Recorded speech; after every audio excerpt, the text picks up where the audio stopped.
Sa pagdating ng araw ng mga puso, isang magandang pagkakataon ang magbukas ng negosyo na maghahatid ng saya at malamig na inumin sa mga nagmamahalan.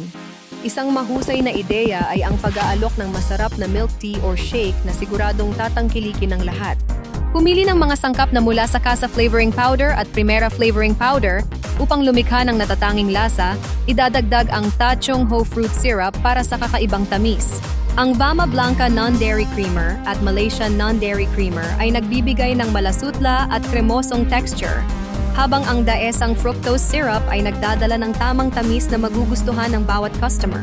Sa bawat baso ng malamig na inumin, tiyak na mapapalakas ang damdamin ng mga tao na naglalakbay upang ipagdiwang ang kanilang pag-ibig.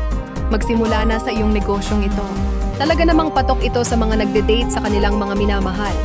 Huwag magpahuli at samahan ang mga tao sa kanilang espesyal na araw sa pamamagitan ng pag-aalok ng mga inumin na puno ng pagmamahal at saya.